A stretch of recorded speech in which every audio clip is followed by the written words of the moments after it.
சொல்றது பெரியார உங்க கொள்கை தலைவரா வச்சு பெரியார உங்களுடைய கொள்கை தலைவரா வச்சுன்னு இருக்கீங்க. நான் ஒன்னே ஒண்ணு உங்களை கேக்குறேன்.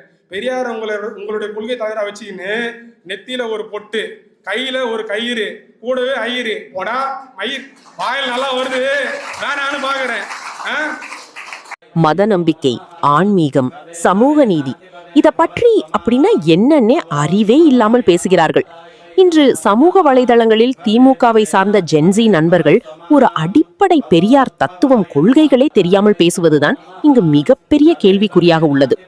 தமிழக வெற்றி கழக தலைவர் விஜய் அவர்கள் விக்கிரவாண்டி மாநாட்டில் கூறிய கருத்துகள், அந்த மாநாட்டில் பெரியார் அவர்களின் சுயமரியாதை, சமூக நீதி, சாதி ஒழிப்பு, பெண்கள் உரிமை போன்ற நல்ல கொள்கைகளை ஏற்றுக்கொள்வதாகவும், அதே நேரத்தில் நாங்கள் கடவுள் நம்பிக்கை கொண்டவர்கள் என்பதால் எந்த மத நம்பிக்கைக்கும் எதிரானவர்கள் அல்ல என்றும் தெளிவாக கூறியிருந்தார்.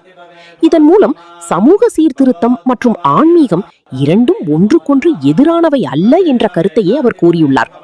அதிலும் என்னவோ தெரியவில்லை, நம் டிஎம்கே காரங்க இந்து மக்களை கண்டால் மட்டும் ஒரு வெறுப்புணர்வு. இப்படி இருக்கையில் டிஎம்கேக்காக முட்டு கொடுத்து ஓட்டு போடும் இந்து மக்கள் புரிந்து செயல்படுங்கள். ராசா முதல் உதயநிதி வரை, இப்பொழுது இந்த ஜென்சி வரை அனைவருமே இந்து மத எதிர்ப்பே.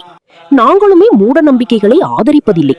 ஆனால் மக்களின் மத நம்பிக்கைகளையும் வழிபாட்டு முறைகளையும் இழிவுபடுத்துவது சரியான அணுகுமுறை அல்ல என்பதே பலரின் கருத்தாக உள்ளது.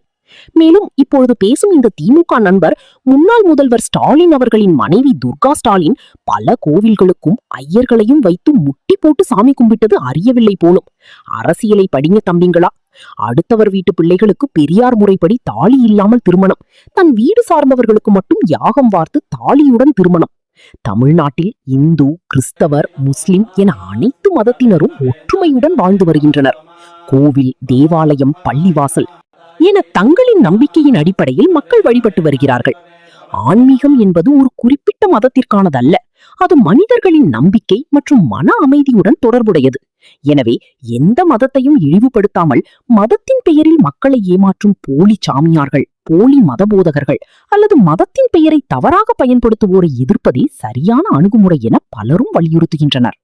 சமூக நீதியையும் மத நல்லிணக்கத்தையும் ஒன்றாக கொண்டு செல்வதே தமிழ்நாட்டின் பாரம்பரியம் என்ற கருத்தையும் இந்த விவாதங்கள் மீண்டும் நினைவூட்டுகின்றன. நம்பிக்கைகள் வேறுபட்டாலும் மனிதர்கள் ஒற்றுமையாக வாழ்வதே தமிழரின் அடையாளம். கருத்து வேறுபாடுகள் இருக்கலாம், ஆனால் மத நம்பிக்கைகளையும் தனிமனித உணர்வுகளையும் மதிப்பதே நாகரிகமான ஜனநாயகத்தின் அடிப்படை.